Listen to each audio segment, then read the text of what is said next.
Back to civil ज्ञान। आप सभी का सिविल ज्ञान में स्वागत करते हैं। तो आज हम लोग स्टार्ट कर रहे हैं एक नया सब्जेक्ट जिसमें हम लोग ये डिस्कस करेंगे एनवायरनमेंट को, और जितने भी एसएससी के प्रीवियस ईयर क्वेश्चन है सारे क्वेश्चनों को हम यहाँ पे डिस्कस करने वाले हैं, और चैप्टर वाइज ये क्लास आपकी रहने वाली है। तो आपको ये क्लास डेली देखने को मिलेगी रात को 10 बजे। तो आज का टॉपिक हमारा रहेगा वाटर डिमांड और उनके सोर्स, उनके कन्वीनियंस की। तो सबसे पहले आपको हम वाटर डिमांड और सोर्स और उसके कन्वीनियंस के बारे में बात करेंगे, और उससे जो भी संबंधित एग्जाम में प्रीवियस ईयर क्वेश्चन आ चुके हैं उन सारे क्वेश्चनों को वन बाय वन हम यहाँ पे डिस्कस करने वाले हैं। पहला क्वेश्चन है आपका कि average rate of water consumption per head per day as per Indian standard. तो याद क्वेश्चन को पढ़िए, अगर आपको आंसर आ रहा है तो आप बताने की कोशिश कीजिए, अदरवाइज आप आराम से क्वेश्चन को पढ़िए और समझिए क्वेश्चन क्या कह रहा है। क्वेश्चन कह रहा है average rate of water consumption per head per day as per Indian standard. मतलब जो इंडियन स्टैंडर्ड है उसके हिसाब से आपका जो पर हेड पर कितना पानी का खर्चा आता है आपको वो बताना है। तो इस क्वेश्चन का जो आंसर राइट होगा वो होगा 135 लीटर एलपीसीडी। कहीं कहीं आपने देखा होगा 270 एलपीसीडी भी आंसर होता है। अब वो 270 एलपीसीडी आंसर कब होता है? जब इसके अंदर आपका industrial use 40 LPCD, public use 25 LPCD. ये एलपीसीडी क्या है? लीटर पर कैपिटा पर head per day. Fire demand 15 litre पर 15 एलपीसीडी, और आपका लॉसेज वेस्टेज और थेफ्ट में जो चोरी होता है वो आपका 55। तो ये सब जोड़ करके आपका 270 एलपीसीडी हो जाता है। पर क्वेश्चन में जब आपसे पूछे कि एवरेज रेट कितना है पर हेड पर, तो आपको 135, और जब टोटल पूछेगा तो आपका होता है 270। अब एग्जामिनर क्वेश्चन यहाँ से भी आपके एग्जाम में पूछने लगा है कि आपका जो 135 लीटर पर कैपिटा पर हेड होता है इसके अंदर किस तरीके से डिस्ट्रीब्यूशन होता है। मतलब वो क्वेश्चन इस तरीके से पूछता है कि आपको बताना है कि जो 135 एलपीसीडी आपका हो रहा है इसके अंदर किस तरह से वेरिएशन होता है, मतलब ये क्या क्या मिल करके इतना पानी बनता है। तो सबसे पहले ड्रिंकिंग का अगर आपके बात करें तो ड्रिंकिंग के अंदर 5 एलपीसीडी पानी, 5 लीटर का पानी ऐड किया जाता है। अगर बात करें कुकिंग में तो कुकिंग के अंदर भी आपका 5 लीटर का पानी ऐड किया जाता है। तो ड्रिंकिंग में 5, कुकिंग में 5, और बाथिंग में अभी किसी एग्जाम में हाल फिलहाल में बाथिंग के बारे में पूछा गया था कि बाथिंग में कितना पानी खर्चा होता है, तो 55 लीटर पानी खर्चा बाथिंग में आता है। फिर आपसे पूछे क्लोथ वॉशिंग में, कपड़े धुलने में कितना पानी खर्चा आता है, तो क्लोथ वॉशिंग के अंदर आपका 20 लीटर का पानी खर्चा होता है। अगर ये पूछे यूटेंसाइल और वॉशिंग में कितना होता है तो वहाँ पे 10 लीटर का पानी खर्चा आता है। और हाउस वॉशिंग में, हाउस के घर के धुलने में वहाँ भी 10 लीटर का खर्चा आता है। और आपका जो फ्लशिंग फ्लशिंग सिस्टम में वाटर क्लोजेट में कितना आता है, तो 30 लीटर का आता है। अगर आप इन सबको जोड़ोगे तो आपका 135 लीटर पानी आ जाएगा। अब एग्जामिनर यहाँ से पूछ रहा है जिसको आपको ध्यान रखना है कि जिस हिसाब से एग्जामिनर पूछ रहा है उस हिसाब से आपको चलना है। आपको बस इतना याद करके अब काम नहीं बनने वाला, आपको याद करना पड़ेगा पर्टिकुलर अलग अलग अलग चीज़ का। ड्रिंकिंग में कितना, 5 लीटर पानी, कुकिंग में 5 लीटर, बाथिंग में कितना हो गया 55, क्लोथ वॉशिंग में 20, और आपका यूटेंसाइल और आपका वॉशिंग में 10 लीटर का पानी, हाउस वॉशिंग में आपका 10 लीटर का पानी, फ्लशिंग सिस्टम में वाटर क्लोजेट में आप कितना, फ्लशिंग एंड वाटर 30 लीटर का पानी खर्च होता है। टोटल आपका पानी जो खर्चा होता है वो 135 एलपीसीडी पानी खर्च होता है। पर आपको डिफरेंट डिफरेंट कहाँ कहाँ कितना कितना खर्च हो रहा है उसको भी ध्यान देना होगा। तो इस क्वेश्चन का जो राइट आंसर यहाँ पे होगा ऑप्शन नंबर बी आपका हो जाएगा करेक्ट आंसर। नेक्स्ट क्वेश्चन की तरफ बढ़ते हैं। अगला क्वेश्चन आपका है कि एक well constructed in A ground without passing any impervious stratum is called. देखो इम्परवियस स्ट्रेटम मतलब क्या हो गया कि जैसे मान लो ये आपका कोई इम्परवियस स्ट्रेटम है, ठीक है, इसके नीचे यहाँ पे आपका पानी मौजूद है।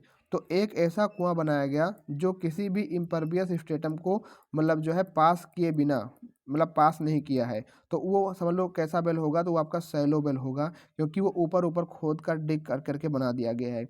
इसीलिए सैलो बेल को कभी कभी इसका नाम DUG डग बेल के नाम से भी जाना जाता है, और ये बहुत ही कम गहरा होता है और किसी भी आपका प्रवियस स्ट्रेटा को ये खोदा नहीं जाता, मतलब जो इम्परवियस स्ट्रेटा होता है उसको नहीं डग किया जाता है, तो ये आपका सैलो बेल होता है। एक बेल यहाँ पे है आर्टेजियन बेल। आर्टेजियन बेल में क्या होता है कि यहाँ पे प्रेशर के साथ पानी बाहर निकलता है, मतलब हमको यहाँ पे किसी ऐसे इंस्ट्रूमेंट की लगाने की आवश्यकता नहीं होती है, यहाँ खुद ब खुद इस एक्वेफर से पानी बाहर अपने आप निकलता है ड्यू टू प्रेशर की वजह से। इतना ज़्यादा यहाँ प्रेशर अपने आप क्रिएट होता है आर्टेजियन एक्वेफर के अंदर, ठीक है। तो ये यहाँ पे इस क्वेश्चन का आंसर होगा आपका ऑप्शन नंबर डी आपका हो जाएगा। नेक्स्ट क्वेश्चन है आपका total water requirement of A city generally assess on the basic of. देखो चैप्टर का नाम ही आपका है कि पानी को कैसे डिमांड है, कैसे उसको सप्लाई करना है, कहाँ से उसका सोर्स होगा, वहाँ से कैसे उसका कन्वीनियंस होगा, किस तरीके से डिमांड है, उस हिसाब से आपको पानी को डिज़ाइन करना होगा।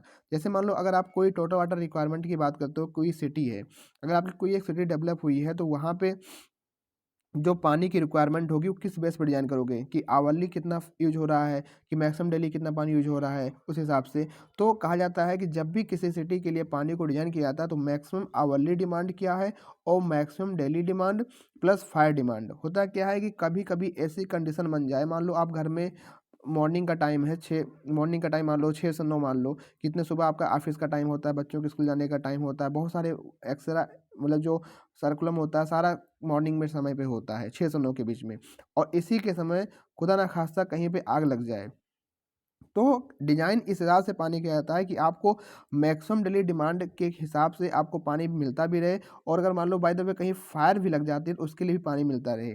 तो जो घर का सिस्टम है वो भी चलता रहे, और कभी कहीं बाहर आग लग जाए उसके लिए भी पानी अलग से आपको मिलना चाहिए। तो जो आपने देखा होगा पोस्ट हार्डेंट आपके लगाए जाते हैं, जो भी आग अग्निशामक यंत्र होते हैं या आग आग बुझाने के लिए जो फायर हार्डेंट लगाए जाते हैं, उनका भी डिज़ाइन उनको भी ध्यान में रखे हुए पानी का डिज़ाइन किया जाता है। तो आपका मैक्सिमम आवरली डिमांड और maximum daily demand plus fire demand, इन दोनों में जो आपका मैक्सिमम होता है उसी के बेस पे हम लोग डिजाइनिंग करते हैं। तो greater of A and B के हिसाब से आपका पानी डिजाइन किया जाता है किसी भी सिटी के लिए। तो यहाँ पे आंसर जो होगा आपका डी आपका हो जाएगा कि मैक्सिमम आवरली डिमांड और मैक्सिमम डेली डिमांड, इन दोनों के बेस पे ही पानी का सप्लाई जो किया जाता है वो आपका होने वाला होता है। ये आपका जो मैक्सिमम डेली डिमांड है प्लस आपका फायर डिमांड है, इसी को हम लोग कहते हैं कोइंसिडेंट ड्राफ्ट। क्या कहते हैं? कोइंसिडेंट ड्राफ्ट के नाम से इसी को जाना जाता है। ठीक है, तो जैसे कि यहाँ पे क्वेश्चन पूछा गया कि किस प्रकार से वाटर की रिक्वायरमेंट है एक सिटी के लिए, तो हम लोग जो बेसिक डिजाइन करते हैं इस पे सब करते हैं, और डिफरेंट तरीके के जो यूनिट्स होते हैं उनके बारे में हम लोग पढ़ लेते हैं। जैसे क्वेश्चन पूछता है कि अगर वो आपका वाटर ट्रीटमेंट यूनिट है तो हम लोग उसका डिज़ाइन पैरामीटर क्या होगा, तो वो आपका एमडीडी पर डिज़ाइन किया जाता है, मतलब मैक्सिमम डेली डिमांड पर आपका डिज़ाइन किया जाता है। अगर आपका मेन सप्लाई पाइप है, कोई आपका मेन सप्लाई पाइप है जो कि वाटर मेन से लगा हुआ है, तो उसके लिए भी आपका एमडीडी पर मैक्सिमम डेली डिमांड पर आपका डिज़ाइन किया जाता है।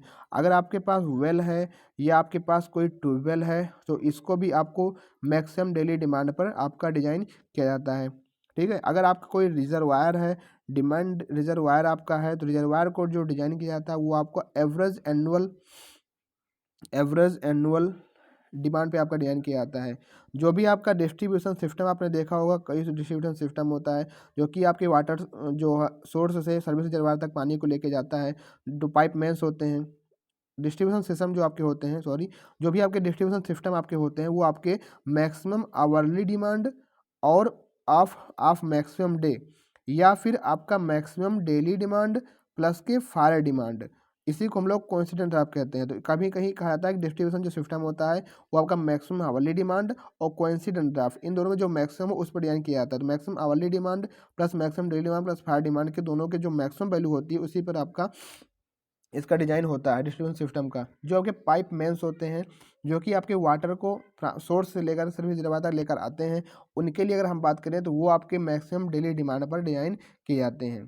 ठीक है, तो ये सारी बातों को आपको ध्यान रखना है, क्योंकि अब एग्जामिनर ये क्वेश्चन पूछ लिया पर ये भी पूछने के चांस है, तो ये क्वेश्चन भी आपके एग्जाम में पूछा जा सकता है कि वाटर ट्रीटमेंट यूनिट आपका कहाँ डिजाइन किया जाता है, मैक्सिमम डेली डिमांड पर किया जाता है, मेन सप्लाई पाइप आपको किस पर डिजाइन करता है, मैक्सिमम डेली डिमांड पर, वेल एंड ट्यूबवेल आपका किस पर डिजाइन किया जाता है, तो याद रखना है मैक्सिमम डेली डिमांड पर आपका डिजाइन किया जाता है। डिमांड जो आपके रिजर्वायर होते हैं, ठीक है, इनके एवरेज एनुअल डिमांड पर आपका डिजाइन किया जाता है। डिस्ट्रीब्यूशन सिस्टम आपका मैक्सिमम आवरली डिमांड कह दो या आप कह दो मैक्सिमम डेली डिमांड, आप कोइंसिडेंट मतलब प्लस फायर डिमांड, इनमें जो आपका मैक्सिमम होता है उस पर डिजाइन किया जाता है। इसी को हम लोग कहते हैं कोइंसिडेंट ड्राफ्ट। ठीक है, जो आपका maximum daily demand plus fire demand होता है, अभी हमने पीछे बात किया था।